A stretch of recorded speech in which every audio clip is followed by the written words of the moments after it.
Welcome and good morning from Stiens, almost the northernmost tip of the Netherlands. My name is Annemarie van Kampen and I have the lovely job of guiding you through the program today. We've planted our studio today in the middle of the potatoes. We're in a major distribution center from where the HZPC potatoes are reaching all the corners of the world. The Potato Days is an event that has a long history. As some of you may know, it started out as an event mainly just to see new varieties. But over the years, it has grown out into an event to see the latest developments and also meet each other. Of course, we would have loved to have been able to welcome you here today, but because of reasons that we're all aware of, these year's Potato Days are slightly different. It's the first time we're hosting a virtual live event. It gives us a wonderful opportunity to meet you from over 90 countries in the world. So thank you so much for joining us today and connecting with us. Let's take a look at our program for today. We have worked hard to make an exciting mix for you, which is a mix between keynotes, roundtable discussion, breakouts, and short clips for you to meet our growers. And of course, interaction is also this year an important part of our event. So, if you look to your screen, you should be able to see a button to be able to upload an avatar. I saw that already a lot of you have done that. So pick a picture, upload it, and you can chat directly with us. Your questions and your remarks will pop up on my screen, and I can take a look at them and have them answered right here in the studio. Now, don't worry if I don't pick your question, because there's a whole team of HZPC colleagues who will make sure that your questions will be answered afterwards. And should you have a very specific question, you can start a one-on-one chat with one of the sales managers. To do so, simply click the chat option in the right top corner of your screen. So we give that chat a try. I think most of you already uploaded their photos right now. So let's start with a simple question. Please enter the location that you're joining us from. Say, where are you based? Type it into the chat box, and then I can take a look at that later. Now, let's move on to our first guest of the day. No other than the CEO of HZPC, Gerard Baks.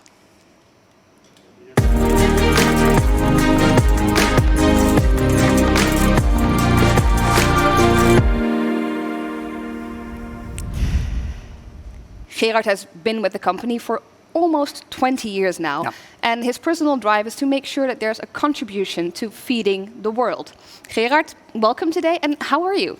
I'm very well, thank you. It's wonderful. Special event, of course, to do it in this way. And it's a little bit different, but I think we're going to have a good time here. It's not a little bit different, it's completely different. We are used to Potato Days where around 600-700 people are visiting our premises during, let's say, 3 days. Yeah. And we can speak with a lot of people, especially the interaction is very important. And now we have to do it in this way. But we do it in this way. And still we try to connect. So absolutely. I did ask everyone to fill out where they are. So let's take a look at that. I can see that right here on my screen. I see people joining us from Moldavia, Italy, Poland. I see some Russian here and there.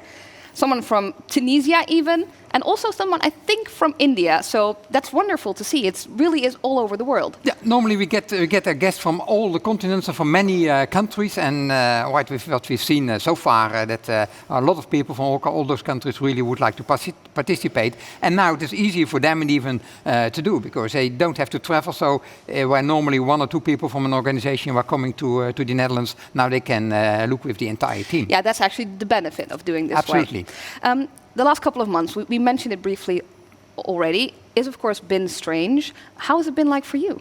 Yeah, it has been a little bit a kind of a roller coaster, you can say. Yeah. You have to really adapt the way of working, the total organization. In the beginning, you wonder, are we able to transport what we would like to transport? The corona crisis really started in the middle of our, let's say, delivery season in Europe. Yep. And then we really have to deliver a huge amount of sweet potatoes every week. But I'm really proud that the teams really succeeded to bring every potato in time at the right you were able to continue. Absolutely. And all done from home and all those things which are really necessary. And this is what we likely will have to do also for the coming season. Yeah, I can imagine, because it will take a little bit more time than we expected initially to get everything back to normal, if that will even happen still. We will will see for the future. Exactly.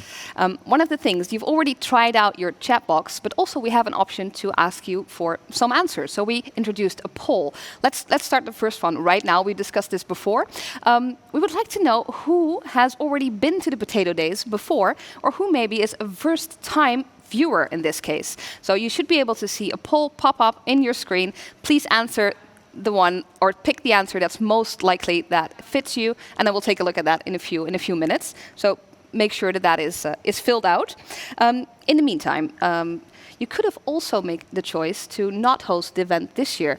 What made you decide to go on with it in this completely new setting? Now, whatever happens, our world is continuing to turn, and people need their food. Growing seasons are growing seasons, so we have to follow that. Nothing can be delayed. And let's say, deciding for a no is a relatively easy answer. But yes, that is not. We are not there to take the easy routes. We really have to see whether we can do what we really like to achieve, and really connecting with let's say, our potato friends around the world. That is really an objective of those Potato Days. So we've said we need to do anything, and it has quite thinking on how to organize this. But I hope that we succeed in by doing this in this way. And how did it happen? Did it start out with a small idea and it grew out to this wonderful program today? Basically, it was right from the beginning. Yes, we have to do anything, so we have to do it online. And how can that be really be organized? Yeah. That is so. Once you get that inspiration, then things start to grow. And I have to say that we have a wonderful team that really organized this. Yeah. And I think one of our viewers as well. If we take a look at the screen behind you, we can see everyone is trying to upload their avatar. That's wonderful. We'd love to see your faces, so please continue to do that as well.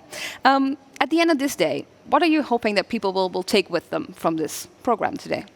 Now, I hope that they really see that we are, as a company, have set let's say a tool over here to really to connect, that they feel connected to our organization, and that they also see that we have found another innovative way to communicate with our clients and our stakeholders, you can say. Well, let's maybe check at the end of the day if we succeeded in that. Yeah. I do have the results for the poll that we just asked. So we asked you the question, have you been to the Potato Days before? And we didn't know.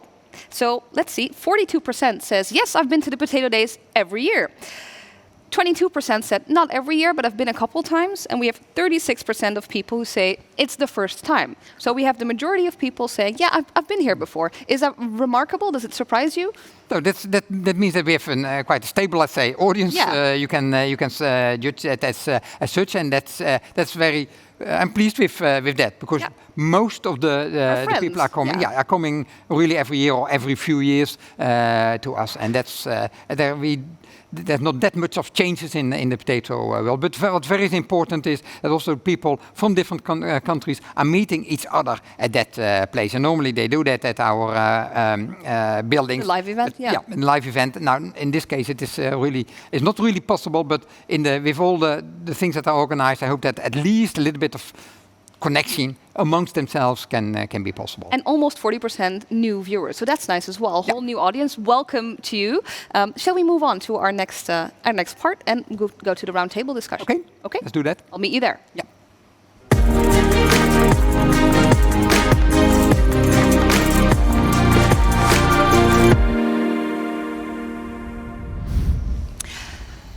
The potato business is a risky industry. We are influenced by all kinds of factors that we don't always have control over. For instance, climate change, environmental issues, social issues, and also this new lockdown reality. These hectic times, they are asking us to adjust and ask for new ways to collaborate. It requires a new way of working. What have we learned so far, and what can we do in the future to further improve this? I'm joined by Gerard, who we just met. On this side, Dick Selhorst, and Dick is Chief Global Supply Officer at Avico. And Avico is one of the main potato processing companies in the world. Dick is responsible for the entire supply process, from soil to mouth at Avico. And we have two guests joining us via Zoom. First of all, Pedro Sousa. Pedro works at McDonald's and is Director of Global Quality Systems. He's basically in charge of the fries that you're eating and makes sure that they're safe and of the highest quality. And also joining us from France is Anne van den Bossen. Anne is president of the association La Note Globale. and she's also a farmer. She grows a variety of crops and works together with food producers, retailers, and HZPC, and created a new valorization and rating system that focusing on nutrition, environmental issues, social contribution, and the traceability of products. So, thank you all for joining. Wonderful that you're here today. Anne, I would like to start to you. Actually, the same questions that I just asked Gerard. What have the last couple of months been like for you as a farmer as well? Well, thank you very much, Annemarie. As a farmer, it's been quite challenging because the demand of some products have increased a lot, while demand for other products have dropped significantly in the last months, mainly because of the closing of many restaurants all over the world. And that's tricky because when you have hundreds of tons of a product in the shed, you really have to find solutions to sell it and to make a financial business with it. Yeah, I can imagine. There has been some major impact on some. Yeah. I can absolutely imagine you have a ton of potatoes. Standard Global members. I want to move to Pedro because you just mentioned. We finally managed to sell them. And as you notice, there's a little delay on our line, so we're trying to find our rhythm in that. You mentioned, Anne, that of course there's a lot of leftovers now because the hospitality business is closed. Pedro, you're on the other side of that chain. You are a member of McDonald's. You work there. What has that been like? Well, I would say that these last months have been overwhelming, given how quickly the situation escalated globally. As well also as on the impacts that it's having in our businesses, but I think for everyone also in our personal life.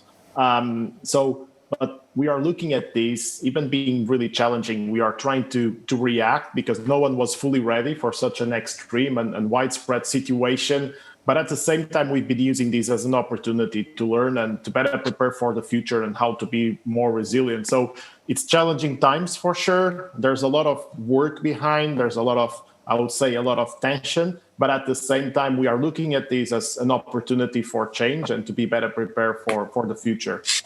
So challenging times. I think you would agree, Dick. Yeah, I fully agree. What can we learn from this for the future? What we see is that we have to be, in this time, we have to be very adaptive and also very agile, look at the new circumstances and act on those new circumstances. And for me, it's also very important that we need each other also in the chain. Mm-hmm. So you need to find partners. Yeah, you need to find partners. Is that already happening? Have you got some examples of this, or maybe you can add to that? Yeah, what you see today, caused by the current situation, is that our customers are also willing to help us because we lost a lot of business due to the fact that our out-of-home business is reduced, yes, of course. Yeah. Yes. So our customers are helping us to extend our contracts. So we still are finding solutions together to decrease the pain a little bit. Yes. Yeah. Are there things happening at HSBC right now, just because of this whole situation, that helps build collaboration? Yeah, we have to. Of course, that's in itself not new because you act in a value chain or in different value chains, and one of the value chains is for our sea potatoes through air potatoes to the processing industry, and then going partly also to McDonald's. Yeah. So that. In that chain, we really have to continuously look at these sort of for the short-term aspects, so that the delivery at that moment, but as well as the longer-term aspects, what do we really need to breed for the further future? And those communications are going on, but we absolutely have to work on to intensify that. So it still has to develop a little bit further. Now, Pedro, you already have a focus on collaboration in McDonald's. Can you share a little bit what you're doing? Yeah, that goes back 50 years ago. So when our founder, Ray Kroc, developed the franchising business model based in a philosophy that he called the three-legged stool. And as you know, a stool is a small seat. And in a stool, you need three legs so that it maintains its balance. And in this McDonald's philosophy, one leg represents the McDonald's employees, the other represents the owner operators, and then the other leg represents our supplier. And this concept continues to be used till today and represents the balance between these three critical stakeholders of our business, and the stool is only as strong as the three legs that form its foundation. So we see our suppliers as partners and not as a simple relation between customer and service provider. And this has been allowing us to have long-term relations as well as to have joint strategic plans. Many of our suppliers are working with us since quite some decades, especially on the potato category. And in these last months, we didn't have one single break in supply, despite a lot of work behind. But this was not just by chance, but due to this strict collaboration that we have and that we develop across all these years that allows our suppliers to keep prioritizing our business. And because you have so much experience finding partners, and actually you build a new system around that, how can we start this collaboration in these times? Do you have any tips for our viewers as well? Where to start? I think the start of collaboration, it starts when you have a real need, when people start realizing that if they work just by themselves, if they don't take the time to listen to people and to listen to other needs, for example, the need of the customer or some social benefits which are required nowadays by retailers and are asked by them. So once you start to realizing that you really have to take into consideration those different aspects, then collaboration can start. We see that the demand from the customer has really changed a lot in the last 10 or 15 days. They request more information, reliable information, and broader type of information as well. So this is really a driver that's very strong. And this is why with Landed Global, we have started already 3 years ago to work on that, because collaboration is really, it's not easy, that's for sure. People sometimes are reluctant to share data or to spend time, but that's really the only way to work efficiently on a long run. So we are convinced that that type of collaboration is really will lead to a win-win outcome. That's wonderful. You say like one of the main things is sharing information. Is Avico open to that? For sure. Yeah, we are also working with HZPC, of course. For our future, I think it's very important looking at different subjects, sustainability, climate change, and other adaptation of customers. So we need to start in the beginning of the chain, and there is HZPC looking at new varieties, but also using new biotechnology to speed up the process, because time is running out. So we need to find new solutions on sustainable subjects, on climate change, all those kind of things. And we can only achieve that when we work together. And in that case, it starts with the sea potato, and it's very important to work together with HZPC to find solutions. Throughout the chain, sharing information Exactly. and finding each other. Yeah. Well, I think that's a wonderful conclusion of this discussion as well. Thank you so much for joining us, Pedro and Anne as well. We will see you later, and we're going to take a look at one of our growers. We're going to visit the farm of Geert-Jan Duisterwinkel.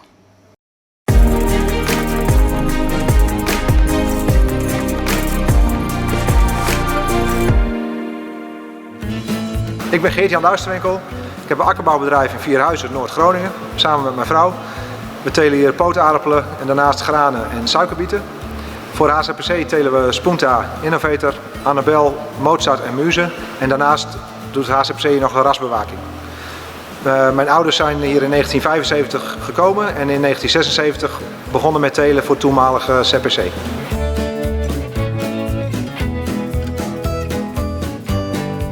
Het leukste aan het werk vind ik dat het nooit hetzelfde is. Het is elk jaar anders. Vandaag is het dan niet heel mooi weer, maar je weet nooit wat er gaat komen en je weet nooit wat er gebeurt. Dus het blijft heel dynamisch en elk jaar spannend hoe het seizoen gaat verlopen. Ik ben heel tevreden over de samenwerking met HZPC. Er is groot vertrouwen in elkaar en we versterken elkaar doordat HZPC ons mooie rassen kan laten telen. Wij daardoor goed uitgangsmateriaal kunnen verbouwen, wat door HZPC weer goed vermarkt wordt. En ik geloof dat HZPC het beste voor heeft met zijn telers. Ik hoop dat we over 10 jaar op dit bedrijf nog steeds hoogwaardig pootgoed telen. We zijn bezig om een deel om te schakelen naar biologische landbouw en dat hoop ik in de toekomst verder te kunnen uitbreiden en daar ook van te leren voor de gangbare teelt.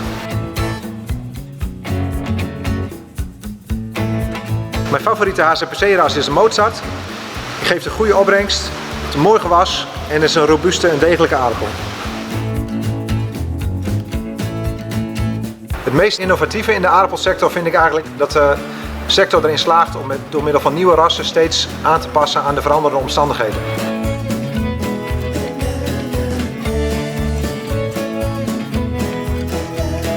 Corona heeft nog niet heel veel impact op ons bedrijf. Misschien gaat dat nog komen. Alleen steeds meer dingen gaan online, zoals dit filmpje ook. Wat we ervan geleerd hebben is dat gezondheid heel belangrijk is. Dat was natuurlijk al zo, maar er is nog meer de nadruk op komen te liggen. En daarmee ook gezonde voeding.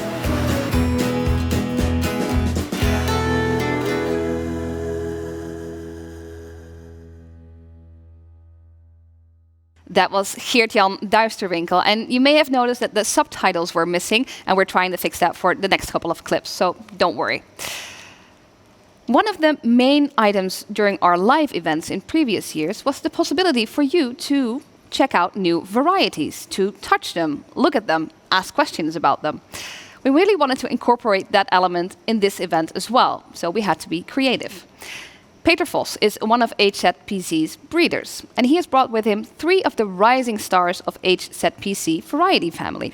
And he's dedicated to develop new varieties that overcome the challenges that growers and clients face. So let's take a look at what Peter has brought, and also we have a little time to answer questions. So if you have a question about Peter or any of his varieties, type them in the chat box and we'll get back to them at the end of his presentation. Now, let's switch to Peter.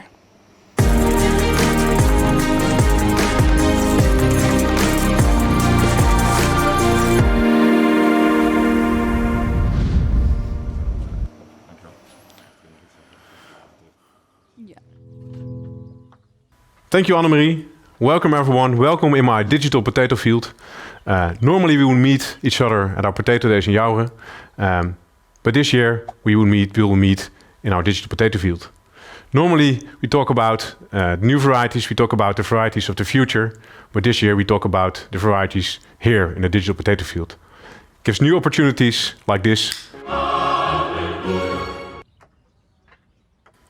I will start with the variety Camellia. Camellia is a very nice variety. It's very sustainable. Sustainable of 2 reasons. Because it has a very long dormancy, which allows it to store very well. And secondly, it has a resistance to multiple diseases. It is resistant to PVY and PCN nematodes, Rostrachensis 1 and 4, but also resistant to mop top spraying, common scab, powdery scab, tuber blight, and wart disease Visio 1. How does a tuber look like? As you can see, a very nice oval shape, medium to big size, dark yellow skin, dark yellow flesh, rather firm cooking type AB, and a firm texture. A very good tasting variety. The Camellia can be grown in Central and Eastern Europe, Central Asia, and the Balkan. Well, it can grow in many places, but it really perfectly fits in those regions with a good performance over there. On those markets, in those regions, it's mainly sold as daily fresh market on the daily fresh market, but also in supermarkets. In supermarkets, it's very suitable because of its nice, attractive skin. So our second variety, Rashida, it perfectly fits in our vision. It contributes to food security all over the world because it's a strong variety. It can be grown in many climates, in many regions, and still gives a very high yield with very big sized tubers. In addition to that, it also has some home fry quality. So really also from that perspective, a very sustainable variety.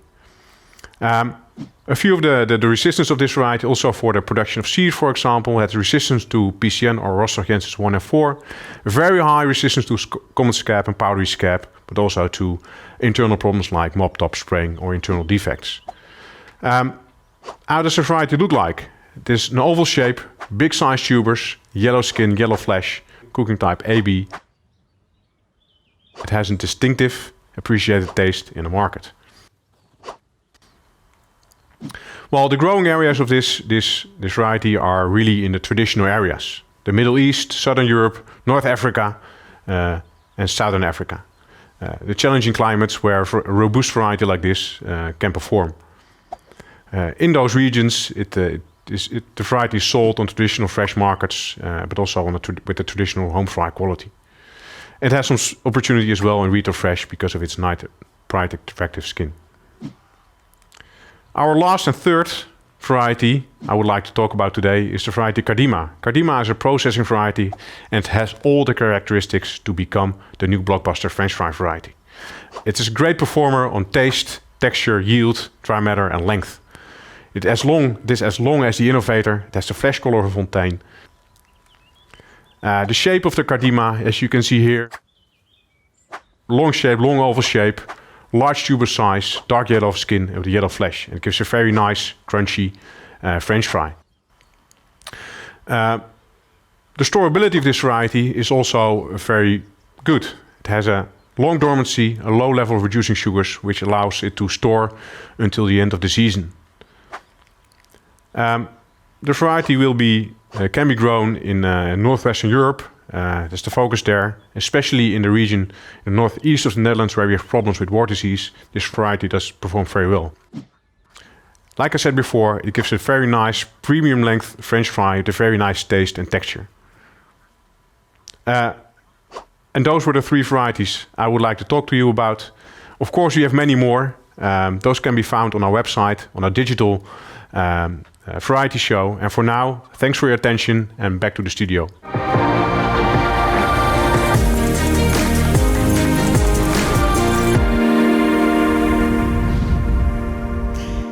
Yes, and from our virtual studio here in our live studio, welcome, Peter. Thank you for your short but sweet presentation. There are some questions coming in, and one of them from Rupesh Monga I have here is there any variety with low reducing sugars suitable for table purpose? Yes, definitely there is. We have those varieties, but I think those kind of details I think you should discuss in, let's say, for example, in the private chat. Mm-hmm. And can be found on the website. But I wonderful. So they can find more information. Yeah, all the details on all the varieties can be found on the website. Okay, yeah. That's good. I see a question from Mark Van Been. What are the current challenges in variety development? Well, I think one of the biggest challenges is climate change. We see quite severe droughts over the past years, so drought-tolerant varieties, but also I think disease resistance, developing variety with multiple disease, resistant to multiple diseases is more and more important because, due to the climate change, diseases are coming north, let's say, our way, but also legislation. Less chemicals can be used to suppress those diseases. Right. So we need to breed for highly resistant varieties. So that's one of your main focus points. Yes, definitely. Yeah. Yep. Yeah. Let's see. Jamie Andrews is asking, what are the experiences in the market with these new varieties? Can you share anything yet? Well, so far very good. Therefore, that's the reason the rising stars. I think also, I think they're introduced very recently over the past 1 or 2 years, and the experience so far very nice, very good. Yeah. Can you name some bbest practices or experiences that you've had? Well, personally not. So I think also as a breeder, I'm not also the person to talk about on that subject. I think also in the private chats and also website, I think your contacts within HZPC product specialists will answer those questions with way more detail than I can. Okay, let's see. We have some other questions. I see which one to pick. I have a question from Winnie Muya. You may be able to answer this. Are there varieties, and if you can mention them, which one, that do well in East Africa, and specifically Kenya? Now, that's very detailed. Can you share anything about that? I think the variety Sajita is one of our varieties which actually we have good experience in those regions with. So I think that would be a variety. Yeah. Okay. So Winnie can check that out on the website. I'm sure that you can find that variety. And I think we have our people in that region as well. So wonderful. Yeah. Let's see. What else do we have? I see some good afternoons and good mornings. That's always good. The sugars we've had. One of the things that I'm curious about, like when you're breeding a new variety, what are the challenges that you face, and why is it so difficult to do that? Well, first of all, it's a very time-consuming process. It takes quite a while to breed a new variety, and also. How long does it take? I would say 10 years. Okay. And we try to make it faster, of course, with all the new technologies, but it will maintain a challenge to keep it to make it faster. And I think the changing environment, changing markets, changing the markets and environment are changing faster than our variety development. So that's the biggest challenge, I think. So that's why it takes a long time. Yeah. People have to be a little bit patient. But are there new varieties coming out regularly, or? Yeah, every year, of course. Yeah. Yeah, every year we start with a big volume of new candidates, and after several years they will be presented at our Potato Days. Wonderful. Okay, thank you so much. For you, if you have more questions, keep sending them in. We'll make sure that they are answered. And of course, check out the website for more information. We're going to meet one of our next growers, Arjen Bos.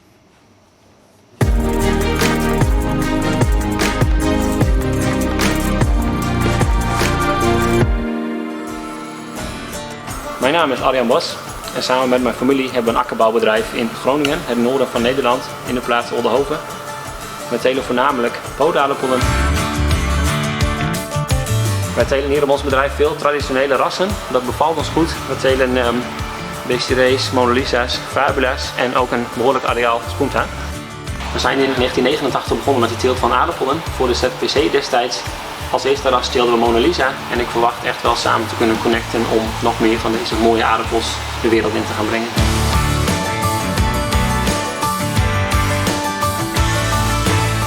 We hebben hier wat Desiree pootaardappelen, dat is ons favoriete ras. Met dit ras gaat het eigenlijk altijd goed. We telen hem veel op zwaardere grond en vaak hebben we veel tal en een goede opbrengst. En eigenlijk is het daarmee financieel een goede ras voor ons.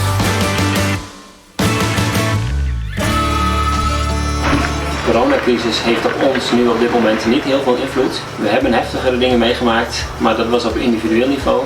Op mondiaal niveau is het natuurlijk wel heftig en ik kan me ook goed voorstellen dat er ondernemers zijn die dit heel anders beleven. Ik moet wel zeggen dat ik voor komend jaar wel verwacht dat het iets een financieel effect zal hebben op ons bedrijf. De algehele vooruitgang van de technologie is heel belangrijk geweest in de landbouwsector.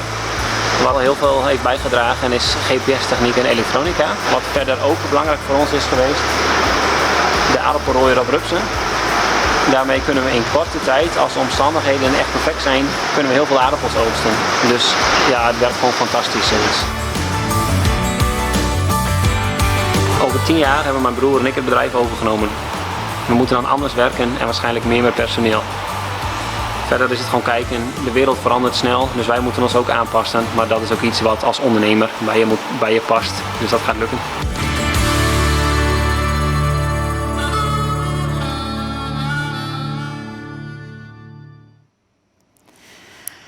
We welcome our next speaker from all the way on the other side of the world, in the United States, where of course today is an exciting day, where we will continue to focus on potatoes here. Eric Zannerud is an entrepreneur and founder of the farm Mighty Axe Hops. He's a leader and an inspiration for many young farmers and a lot of others as well. He thinks farming is a beautiful profession even, that deserves highlighting and deserves to make sure that everyone knows its importance. We also open our Q&A for Eric's presentation, so please send in your questions. And to start things off in the chat box, he actually has a question for you. He would love to know if you're currently on a farm or maybe you grew up on a farm. So please type in your answer and we'll get back to that. I want to switch to Eric. Here goes.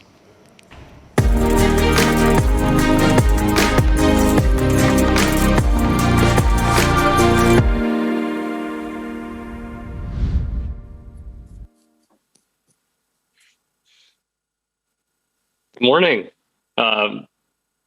Thank you. It is 3 a.m. my local time, so it's quite morning for me. And I'm excited to be here with you today at HZPC Potato Days, connecting, as it were, all around the world. So without further ado, let's get right on into it, shall we?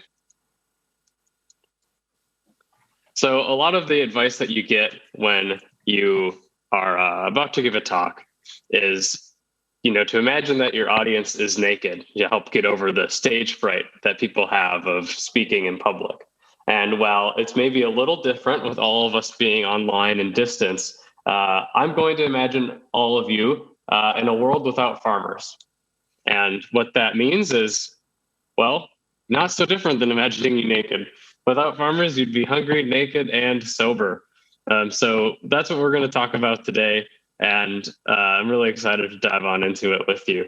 We're going to start our story about local family farms, some of which, many of you might be on. Our local family farms mean so much more to us beyond just clothing, food, and booze. They're critical pieces of our rural communities. For example, they're a strong economic backbone. When someone buys hops from my farm in Minnesota, 90% of that money stays in Minnesota. Whereas when someone buys hops from a farm not in Minnesota, not me, only 10% of that money stays here. And that difference is really meaningful. That difference means more tax dollars for the local school district. It means there's more support for local churches or grocery stores, post offices, roads. And, I'm hiring and employing and working with local mechanics and employees. And that money just goes a lot further when it's being purchased from a local family farm like mine. So not only though are our farmers a great economic asset, they're also our number one stewards of the land. That land as a community is the basic concept of ecology, but that land is to be loved and respected is an extension of ethics. And so this is a quote from Ada Leopold, who is a famous United States-based land ethicist. But our farmers all know that this quote is true. If you're a farmer out there in the audience, you know that your relationship with your land is deep and very important. You take it extremely seriously. And so we love our farmers. They are economic vitality, they are rural health, and they are best stewards of the land. But without our efforts, our farmers might go away. And particularly here in America, we are losing farmers at a rapid rate. Our farmers are getting older. The average age of American farmer in the last census was 58.3 years old, which, okay, maybe that isn't that old. But if I put it another way, 33% of American farmers are older than 65. Now that's quite old. This is a caricature of my grandfather, actually. He is 98 and still farming, if you will. And just to put, an average age of 66, over 33% of us being over 65, the average age of teachers in America is just 42. And there's conversations about, well, what do we do for the next generation of teachers? So our American farmers are getting older and many of them are post-retirement age. But on top of that, we're also losing farmers in America, just the raw numbers. So here's a slide. We got 100,000. That's the number of farmers that we lost between 2012 and 2017 in America. Now, keep an eye on this slide. That's 100,000 that we lost. I'm going to go to the next slide, and I want you to tell me if you can see the difference. Can you see that? I'll go back to the previous slide. 100,000 lost. And this is the next slide. Just 2,000 gained under the age of 2,000, under 2,000 gained under the age of 30 in the same time period. So we lost 100,000 on one hand, and then we only added about 1,000 under the age of 30 on the other hand. Now, it doesn't take a lot of math to realize that we're losing farmers in America much more quickly than we are able to replace them. And just as a side note, I was one of the 1,000 farmers under 30 counted in that latest survey. So I'm kind of a big deal. And if you're interested, we can talk later and I can try to figure out some sort of online way to get you my signature. Okay, and now we're coming up on maybe this is why I'm having a hard time replacing farmers, and that's price. So this is where we're going to have an opportunity for you to use the interacting features of the studio that you're in to play kind of a game like Price is Right with me, if you're familiar with the American game show. So I'm going to do milk by myself as an example. And then when we get to the next one, which is bread, we'll make some space for you to participate. So milk. The average retail price of a gallon of milk in America is $4.49.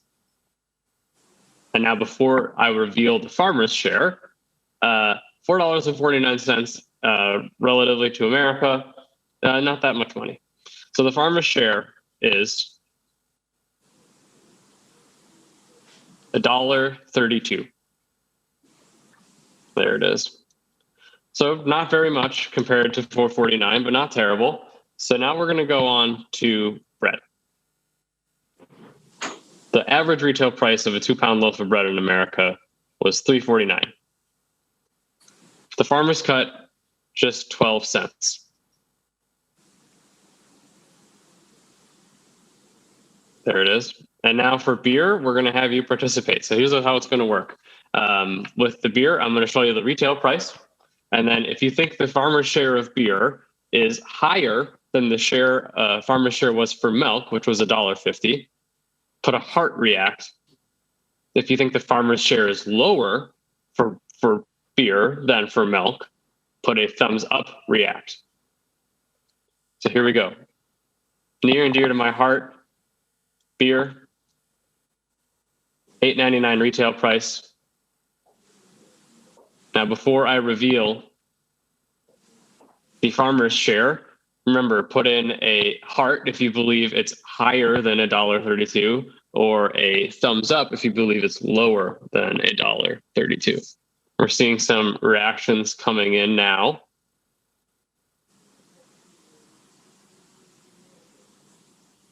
So time to reveal. 15 cents was the farmer's cut. So if anyone out there was responding with a thumbs up react, you were correct that the farmer's share of beer is lower than the farmer's share of milk. And of course, we're here at Potato Days, so we're not going to miss out on checking in on how potatoes are doing in America. I don't have a slide for this, but the potato, average 1-pound potato in America goes for $6.99. And the farmer's share is $1.52. So that's not so bad. Very similar to milk, not nearly as bad as beer or bread.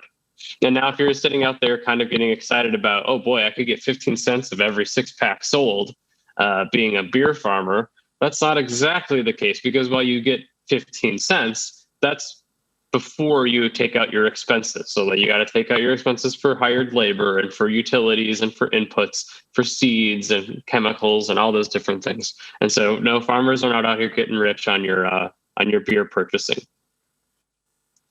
So if we've got a situation in America where our farmers are getting older and we're getting less and less of them, and maybe they're not being paid so well for some of the things that they're growing, and that means we're going to run out of farmers. We're not going to replace them, and we're going to lose our best stewards of the land, and we're going to have a hard time with rural vitality. So this isn't just a farmer problem; it's an all of us problem, because whether you're in the farm or in the city, you need clean water, you need food, drink, clothing to have your life. So what can we do about it? Well, before I talk specifically about what we could do about it here, I think there's an important lesson we could learn from the sustainability movement or the green movement. So here in America, the sustainability movement really got going in the 1960s with the hippies and that sort of cultural revolution. And it began around the idea of like everyone planting trees, recycling, very simple steps that any individual could do. But it's emerged and grown into this huge movement. Now, sustainability and green are the subject of global policy discussions, national policy discussions. People are investing in solar panels on their house and making huge commitments to being more sustainable, more green in our climate changing environment. That's a wild success for the sustainability and the green movement in general, to see how far they've come in just the last 6 decades. And if we compare that to the sustainability movement and where they're at to the food movement, well, we don't have everything exactly sorted out. So in the food movement, it's all about right now voting with your fork. That's how we describe it here in America. And that's the idea of support local farmers, support family farmers by buying local produce at the farmer's market or the supermarket whenever possible. But the real thing is we have to do a lot more than that. Just simply buying an extra pint of local strawberries on your trip to the supermarket every weekend is not going to make the difference that we need to reverse the losses of our farmers and the the ever increasing age that they face themselves with. So what I believe is, in addition to voting with our fork, we must also vote with our vote, because the problem here is so much bigger than what we're going to accomplish shopping at farmers markets. And here's what we can do about it. With your vote, we should be fighting for fair prices for farmers, quotas and supply management, parity pricing, fair and open trade, enabling our farmers to get their crops sold anywhere in the world, and putting a stop to trade wars and things of that nature. So it's working. Policy is an effective arena to make influence and to address the issues that we're facing in the egg economy. You might recognize this person in the middle there with the silly hat. That is, yes, me. It's the same hat, actually. But this is an example of what we were able to achieve. Myself and a handful of other young farmers who had really no experience in policy went down to our state's capital and were able to pass a historic first in the country beginning farmer tax credit in 2018. And now this tax credit was designed to incentivize existing landowners to sell and rent their farms to beginning farmers. And out of this has spawned other work, like another example is an emerging farmers working group, which is a advisory commission for our state government on issues related to emerging and next generation farmers. And if a group of beginning farmers with no policy experience can do it, anybody can. Now, there's probably some skeptics in the audience. You might think, no problem here. We'll just keep increasing how we measure financial efficiency. And there's nothing inherently wrong with financial efficiency. But one of the challenges we're facing here in America is that I believe it's gone too far. So back in the 80s and the 90s, get big or get out was our de facto agricultural policy. And it's been that way ever since. And what get big or get out means is maximize your production and minimize costs. And then at this point in America, farmers themselves have become a cost to be minimized. Get big or get out means consolidation. It used to be that 6 cows supported a family, and then it was 60, and 600, and now it's about 6,000 cows in our area is what it requires to support a family. And that's just a very important difference for the landscape, for our communities, for our economy. You know, the thought experiment is to think about what happens if in your area where there used to be 100 dairy farms, there's just one. What does that mean? What if there was just one farmer operating 10,000 acres, all of the cropland in your region? Without the base of families and various types of farming on the landscape, schools close and consolidate, grocery stores close, mechanics close, tax revenues go down, people leave, and ultimately the community suffers and disappears. And so this is an enormous problem. This is something that connects to our economy, to our environment, to our society. And it's a problem that's a lot bigger than what we're going to be able to solve with farmers markets and good intentions. And policy got us here. And as we've seen, policy can get us out. Policy can reverse the trends in agriculture, and American farmers are getting older, fewer, and poorer. But without them, we don't have vibrant rural communities. And most importantly, we don't have anything to eat, anything to drink, or anything to wear. So let's fight for our farmers. We can do it. We are doing it. And we must take the next step forward with the food movement to bring for the good of our family farmers. So vote with your vote, not just with your fork.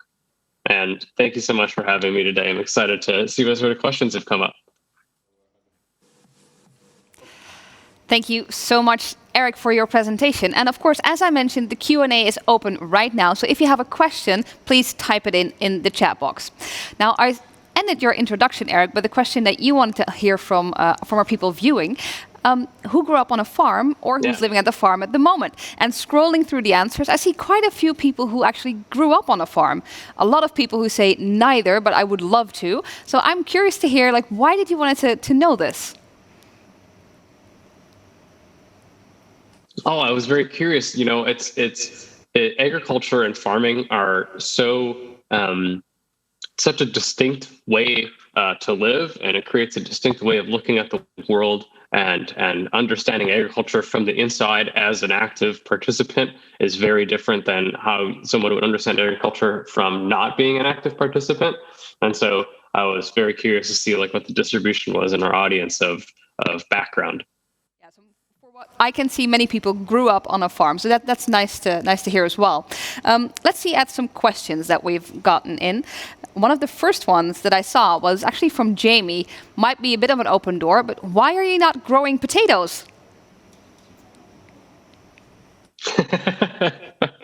Well, Jamie, I think I might be growing potatoes here soon. Who knows how the hops are going to do and what I'll be doing next season, but maybe potatoes are my next step. I ended up in hops because when I was in school, I very much enjoyed beer. And when I was at school, I was learning about agriculture and to be a farmer. And so it kind of became natural that I would go into hops next.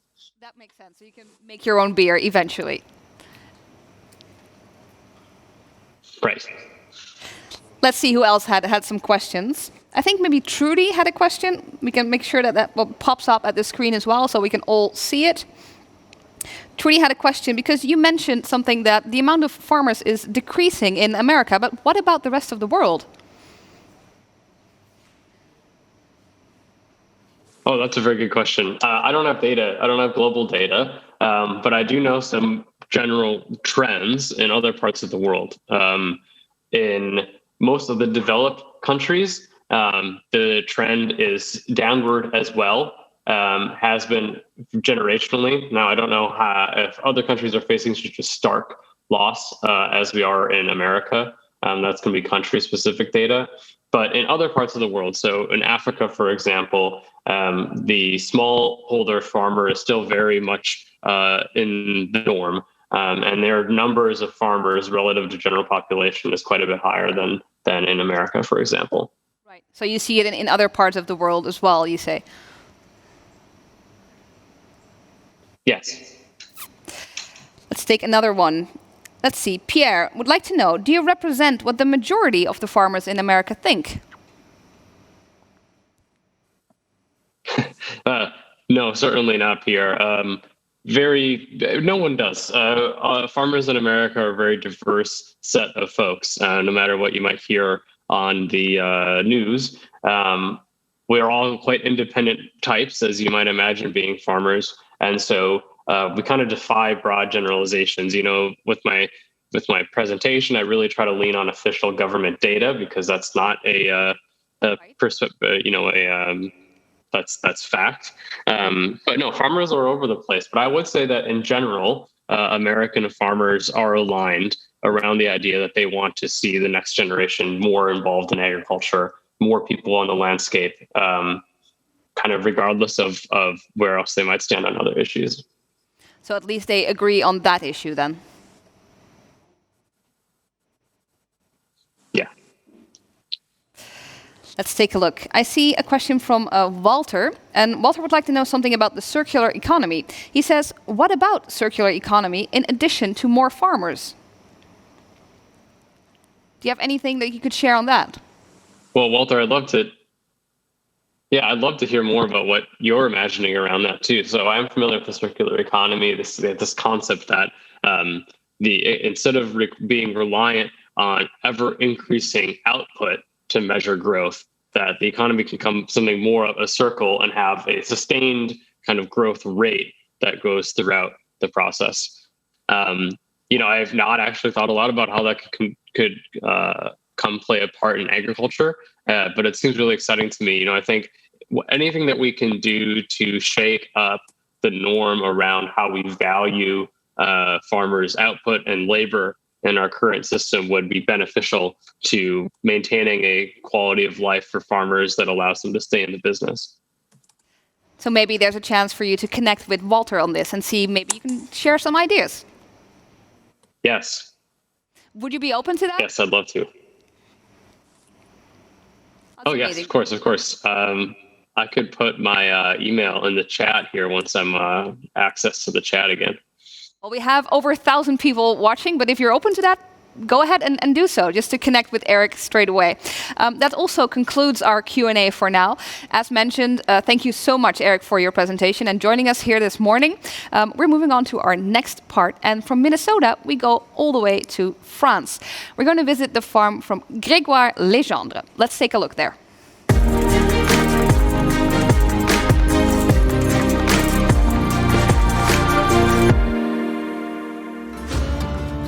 Je suis Grégoire Legendre, producteur sur la côte d'Opale en bordure maritime. Je cultive 45 hectares de plants sur l'exploitation familiale. Le plan, c'est un métier de passion et d'innovation perpétuelle.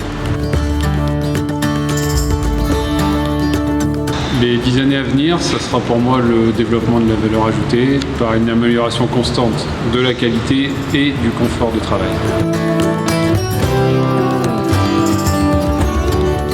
Avec HZPC, nous avons développé une relation de confiance. Ils savent répondre à mes attentes. Cela a permis un développement important de mon entreprise, notamment grâce à la production de souches.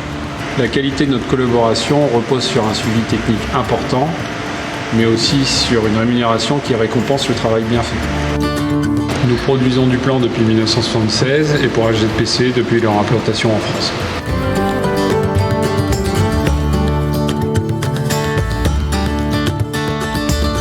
La variété majoritaire dans mon panel, c'est Innovator.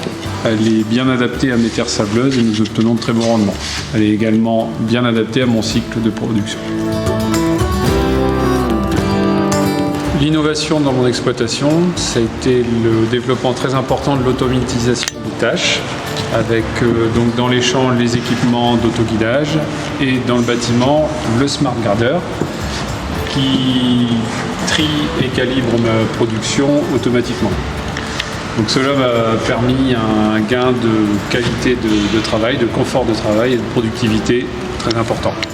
Donc l'innovation dans mon exploitation, ça a été le développement important de l'automatisation des tâches, dans les champs avec les équipements d'autoguidage et dans le bâtiment avec le Smart Grader qui trie et calibre automatiquement toute ma production.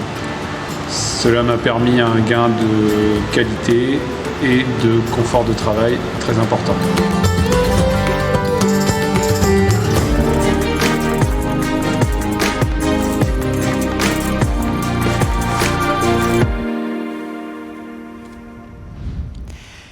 Thank you, Grégoire, for letting us visit you at your farm. Now, healthy and affordable food for all people. It seems so obvious, but it is quite complex. But together, we can make a real impact. High-tech solutions in breeding and cultivation are essential to face the future climatic, demographic, and local challenges.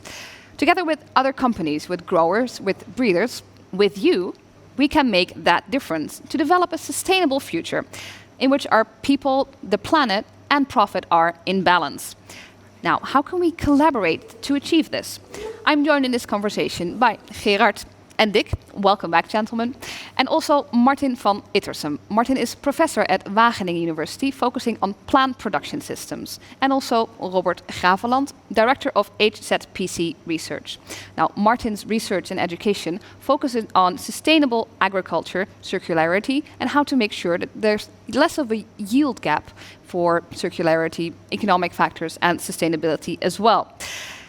Robert believes, on this side of me, that every person has the right to nutritious, healthy food that's responsibly grown and sustainably grown.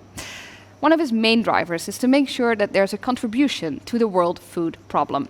Gentlemen, thank you very much for joining us. And also joining us on Zoom again are Pedro and Anne, and they will reflect and listen to our conversation here at the table.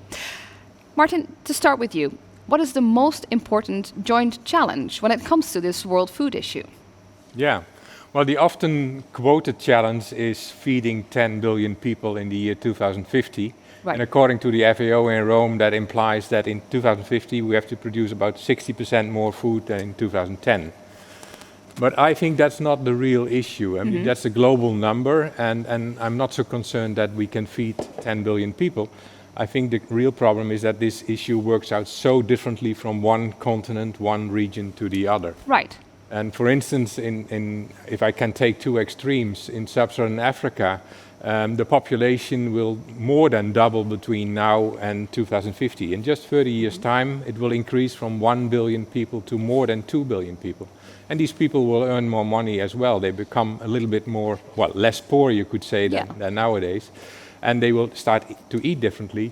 So the demand for staples is expected to triple 3 times as much in 30 years for sub-Saharan Africa. That's one extreme. So there's a change in the demand. That's the change in the demand, and I think that Africa will have to feed itself largely. I mean, they can import to some extent, but they cannot afford to become really import dependent. The other extreme is Europe. We have 700 million people at the moment. That will not increase, probably decrease a bit. We will grow older, we will start to age, we will eat differently. And I think, so the demand in Europe will not increase, will perhaps rather decrease a bit. And we should focus on health, we should focus on the environment, on climate change. That's our challenge, we can afford that in Europe. And I think we should lead the way to new diets and new production methods. So a very different issue than from Africa. Can we actually call it a joint challenge then, when there's so diverse issues? Yeah, there's not one challenge for the globe, but these are all joint challenges for the world, I believe, because it's not just an African problem that the production has to increase there by a factor 3. I think that affects the whole world. If there's hunger, there will be instability and it will affect the whole world. Similarly, for Europe, I mean, we have to address global environmental problems such as climate change, biodiversity loss. So this is also something which is not just for Europe, but for the entire world. So it affects us all, are you saying? Yeah. Absolutely. If we look at this issue as well, what is HSBC at the moment already doing to make this contribution, to make sure that everyone has the healthy and nutritious food? We are a company that has a huge drive to bring products, good products, improved products to all kinds of countries in the world, even countries where it is very difficult to get our sea potatoes through. We have been delivering sea potatoes to all the Middle East, including Yemen, all the years, including Syria, Libya, and those kind of. And that's mostly a logistic issue, for instance. Partly logistic, banking, payments issues that are used because banks don't like to get money from those countries, but we are supplying the basics of for the food production. But we go further also in further Africa, and we are now trying to get our varieties also further established in the center of Africa, because we think that with good basic material, those farmers can increase the local production tremendously, and that's why we have to contribute. So you're actually present in those locations? We are. Yeah. You're focusing on research, Robert, in name of HSPC. What are some of the developments and solutions that are currently developed in the supply chain that are interesting to solve this issue?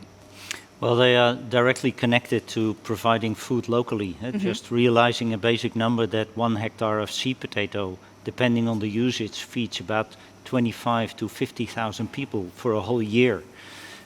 Making that locally available is very important. And all has its regional problems, like Martin says. For us, that means with the lead time that we build by having good contacts with all the partnerships in our value chain, with DIC on processing or other people in fresh or open markets, and all the challenges they have globally, where we have our new frontiers in Central Africa and Southeast Asia.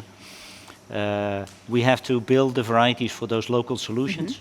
And that means local in here in Europe or in US, where we have to take great care of our soils to be able to produce the yields in the end.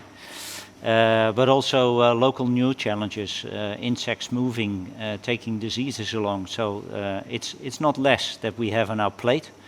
And we have that lag time in breeding, as Peter explained. We need those 10 years. About 10, 15 years, right? Yeah. But with today's technologies, where we have clonal breeding that we really load by molecular DNA markers with the traits that help the farmers to grow it at lower risk, to also produce it more resilient and stable, so that we have the whole value also on processing level or on packing level, that is of great importance. And even in about 5 years, we start selling potatoes from botanical seeds. So that is even a new innovation that we will bring along and distribute to new markets. Not yet competitive with the clonal. So things are moving. But things are moving, and they are starting today. And really, with all the developments going on, with all the technologies that we can use today, I'm sure that in about 15 years, with the start that is happening today by the new variety introductions, that 15 years from now we will have changed that whole portfolio of potato varieties globally. Do we just have to be patient to wait 10, 15 years? No, that's the worst thing that can happen. Be patient. So the sense of urgency is high at our side and also of our partners in the value chain. So we are not patient. We are not born patient. I see you nodding, Dick. What is this like for Avico? Because you, of course, are concerned about this issue as well. I see that you agree with Robert on several points. Yeah, I agree with him. And of course, as a processing industry, we are moving a little bit faster. So the seed breeding is always it takes a lot of time to develop new varieties. So what I said before, it's very important for us to speed up because issues as sustainability, as climate change are coming, and we are facing that, and also the change of the adaptation of our consumers, especially in Europe or in other developed countries. A lot of consumers are asking for safe food, are asking for healthy food. So we have to adapt on that and change our product portfolio on that. So you're relying on the breeders and the growers, obviously, as producing and processing. How important is this timeline? You have a global view. Is that quick enough, 10, 15 years? I mean, particularly in Africa, it's very urgent. If you look at the current yield trend, it's so slow. It takes about 30 years until the maize yields have gone up with 1 ton. And for potato, it won't be very different. And this is by far not fast enough. We have to accelerate that hugely. And that's not just a matter of breeding. It's a combination of breeding and agronomy and everything around that. The whole infrastructure and say a facilitating environment for farmers to be able to afford inputs and to invest in their farms. And how can we make that happen? Because we need to speed up. You agree with this? You're trying very hard to make that happen. Do you have some other areas apart from growing new varieties and improving them? What could benefit this speeding up of the process? I think it's absolutely crucial that different parties collaborate. So the industry, the academia, the applied research, and where possible also the government, because it's not one party that can make the difference, and that is absolutely essential. And that's not always easy, but I think it's the way that we have to go. Yeah. I think what's very important is that if you talk about a little bit the governments, etc., that we don't see Europe only as a supplier for Europe. We have as Europe a duty, a moral duty to supply also food or the knowledge for it or the ingredients for it for food in the rest of the world. And if we keep thinking and what the tendency a little bit in Europe is, we only have to produce food for Europe, then we are really not acting correctly. It's a mindset as well. Yeah, I see someone else who has a good mindset. It's called. Someone says it's not called fast food without any reason. Potatoes, fries. So I would like to switch to Pedro very quickly. You work at McDonald's. We're talking about different varieties, changes that can be made. Is there a perfect or ideal variety of potato that you would have in mind? I think that's the dream for everyone in the industry. So I think while developing and adopting new potato varieties, we need to have 3 critical aspects into account, at least from our point of view. So first, the quality attributes of the raw material that allow to have a finished product which meets our customer expectations. I'm talking about length, about solid content and distribution, low reducing sugar, storability, all that is really important. And then another aspect would be sustainability characteristics. That's key with climate change. It was mentioned here. So input needs, disease resistance, the drought and the water needs. That's also quite important. The yields. So that's critical for the future. And then also the environmental adaptability, because we have a global business. And so we need varieties that can grow in different environments across the world. And some of them are quite challenging, but we still need to have potatoes there. So ideally, a perfect variety would excel in all of these characteristics that I have mentioned, but till now, or till we actually find this ideal variety, we need to find the optimum balance between these 3 aspects and continue to trialing to find the best varieties, and maybe one day, who knows, to find this perfect variety. Continue trying, Martin. I see you nodding. Yeah, we have to try, and of course we have to use the best knowledge that is available and not just trying blindly, but in a certain direction. Yeah. So research continues to be very important. Anne, you have a lot of experience with collaboration that we mentioned is so important to make this happen. Is there something you could share briefly that could like kickstart this collaboration that is needed to speed up this process? Yeah, I think what we just mentioned is that there are many aspects to take into consideration to develop a new variety.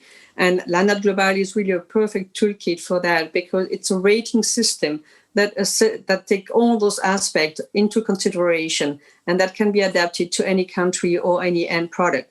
When you assess the performance of a product with our rating system, you evaluate it according to 6 major issues: environment, nutrition, traceability, origin and fair trade, corporate responsibility, and animal welfare when applicable, of course. So this is really the best way to determine objectively how good a product is, to choose the best way also to improve it and to monitor the speed you want to organize those changes.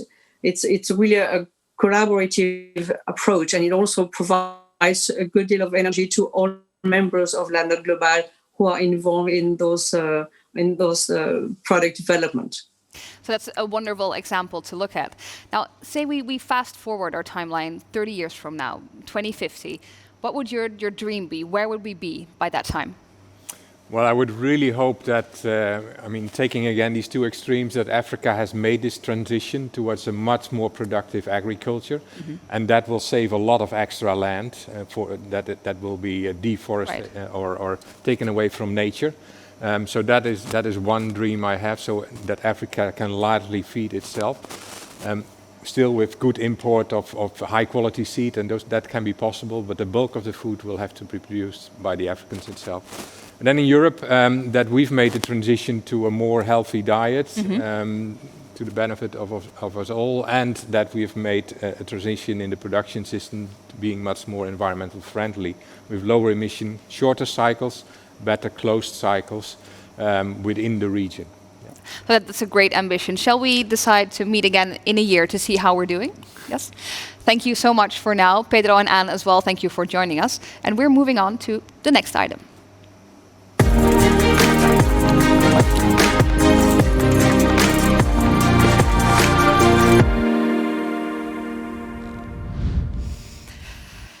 Every year, as you may know, we nominate the Potato Person of the Year. But this year is slightly different. Gerard has joined me here. Please share what's going on. Yeah, we can't hand over an award to really anyone in the world that we would like to choose as Potato Man or Woman of the Year, because we have already for a long period, every year we've awarded someone who has been special in the potato world or excelled, has achieved anything, who has excelled. Then we really have awarded those people, and that's a very nice list of people. So we've been thinking this year, what can we do? But we've decided not really to hand over this award as, that person cannot be here. Okay, so that is the main reason. We can't have anyone here, so it needed a change. Yeah. What are we doing this year? Now, this year we've been thinking, okay, what can we do? And the nice thing that recently happened is that the World Food Program has been really awarded as with the Nobel Peace Prize. Exactly. Yes, we just heard a few weeks ago. I think that's a few weeks ago, and that's a huge thing for us, because this organization is really combating with us against hunger in the world, and we have to realize that still every day 1 out of the 8 people in the world are going to bed with hunger. So that is really an enormous amount of people. That's almost 1 billion people. So still that's a worldwide problem, yes. Still a huge problem. And we, as supplier of sea potatoes, we are helping to maintain food production. And we are really going to all types of corners in the world, like even countries like Sudan. And so you see it firsthand, basically. Yeah, exactly. Yes. And this organization of the United Nations has been very active also in those countries. And so we said, okay, this is really an organization that is let's say, close to our heart. Is deserving of something. What did you come up with? Yeah, so we decided to hand over a check to those people, so we cannot nominate them as Potato people of the year, but we've decided to hand over a check to this organization, just as a symbol for our support to this huge United Nations organization. So the World Food Programme from the United Nations, a donation by HZPC, instead of the Potato Person of the Year award. I think that's very deserving, and I think they will get a lot of this and continue to help people in the world. Thank you so much, Gerard. Thank you. We are going to a short break at this point. You can have 10 minutes to just stretch your legs, grab a cup of coffee, and then you'll join me again here on this screen because I will explain to you how to get to your breakout sessions. So I'll see you in 10 minutes.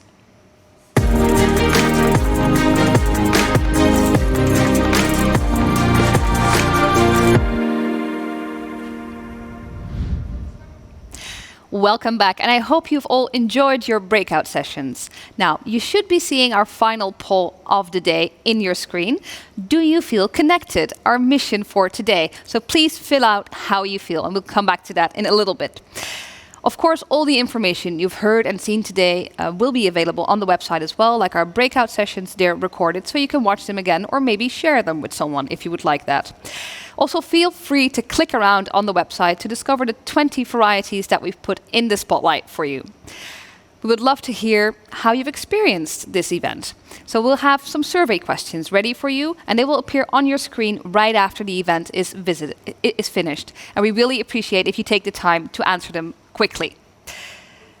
We've come to the end of our time together. So let's take a look at our poll, what the results are.